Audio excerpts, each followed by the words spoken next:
नमस्कार, मैं हूं दिवांजलि मोइत्रा।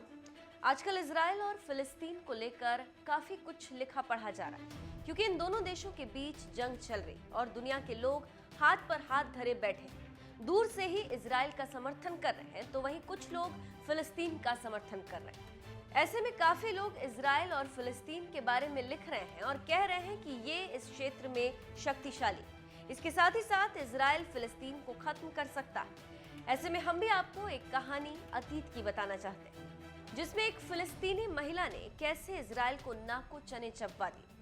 तो आज हम अपनी स्टोरी में लैला खालिद के बारे में बात करेंगे और बताएंगे कि कैसे लैला खालिद ने इजरायली विमान का अपहरण किया और कैसे उनके दोस्त ने प्लेन को उड़ा दिया।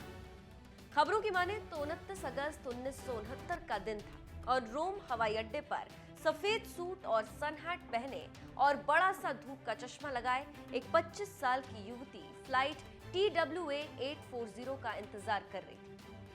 अंदर से वो बहुत डरी हुई थी। लड़की ने एयरपोर्ट सिक्योरिटी को झांसा देकर एक पिस्टल और 2 हैंड ग्रेनेड के साथ अंदर पहुंच गई। जो महिला इजराइल की सांसें रोक देने के लिए तैयार थी, वो महिला popular front for liberation of Palestine की चेगवारा कमांडो यूनिट का एक खास सदस्य थी और उस लड़की का नाम था लैला खालिद। लैला खालिद बेरूत से अकेले उड़कर रोम पहुंची थी। लैला और उसके साथी ईसावी ने रणनीति के तहत फर्स्ट क्लास में अपनी सीटें बुक की ताकि विमान के कॉकपिट तक पहुंचने में आसानी हो।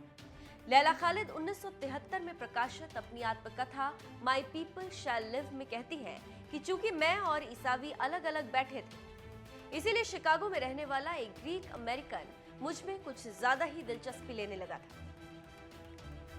उसने मुझे बताया था कि वो 15 साल अमेरिका में रहने के बाद अपनी माँ से मिलने अपने घर ग्रीस जा रहा है। एक समय तो मेरे दिल में आया कि मैं उससे कहूं कि ये वाला विमान छोड़कर कोई दूसरा विमान पकड़ लो, लेकिन फिर मैंने अपने आप को रोक लिया। किताबों और खबरों के हिसाब से विमान में लैला खालिद और सलीम ईसावी की सीटें आसपास थी। हेशा की तरह एयर होस्टेस ने लैला को कॉफी और ईसावी को बियर सर्व की। इस हाईजैकिंग में लैला खालिद को पायलट और एयर ट्रैफिक कंट्रोल से बात करने की भूमिका दी गई थी। शुरू में लैला ने पायलट को विमान को इजराइल के लोद हवाई अड्डे ले जाने के लिए कहा। इसे अब डेविड बेन गुरियों हवाई अड्डा कहा जाता है। जैसे ही विमान इजरायली क्षेत्र में दाखिल हुआ, 3 इजरायली मिराज विमान उसके दोनों तरफ उड़ने लगे। इससे विमान में बैठे यात्रियों में दहशत फैल गई। पैसेंजर्स को लगा कि इजरायली विमान उनके विमान को मार गिराएंगे। लोद की तरफ जाने का आदेश सिर्फ इजरायलियों को झांसा देने के लिए किया गया था। विमान लोद के ऊपर से गुजरा। नीचे सैकड़ों इजरायली सैनिक और टैंक उनसे निपटने के लिए तैयार खड़े थे। तभी लैला खालिद ने पायलट को आदेश दिया कि वो विमान को दमिश्क ले चले। जब विमान ने लेबनान की सीमा पार करके सीरिया के आकाश में प्रवेश किया, तो इजराइल के मिराज विमानों ने उसका पीछा करना बंद कर दिया और वे लिदा लौट गए। लैला खालिद ने तुरंत दमिश्क हवाई अड्डे के साथ संपर्क स्थापित किया और अरबी में कहा कि हम यहाँ उतर रहे हैं, और उसने यात्रियों से कहा कि आप विमान के रुकते ही उतर जाएं, क्योंकि हम विमान को तुरंत नष्ट कर देंगे।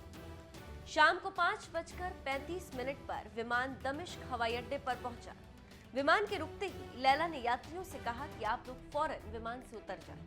ये सुनना था कि मुसाफिरों में भगदड़ मच गई और वे हर संभव रास्ते से बाहर भागे।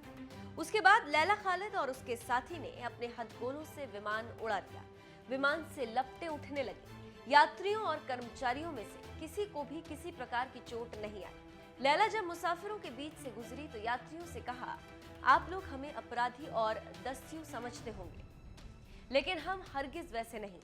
हम तो अपने देश और उसकी आजादी के लिए लड़ रहे हैं। तो आप समझ सकते हैं कि क्यों लैला खालिद ने इजरायली विमान का अपहरण किया और क्यों कोई नुकसान किए बिना यात्रियों को सही सलामत जाने दिया। लैला की और उसके साथी की यही मांग थी कि इजराइल फिलिस्तीन को खत्म कर देना चाहता है। आप लोग हमें बचाएं, और आज भी यही हो रहा है। फिलिस्तीन का कहना है कि इजराइल हमें मार देगा, आप हमें बचाएं।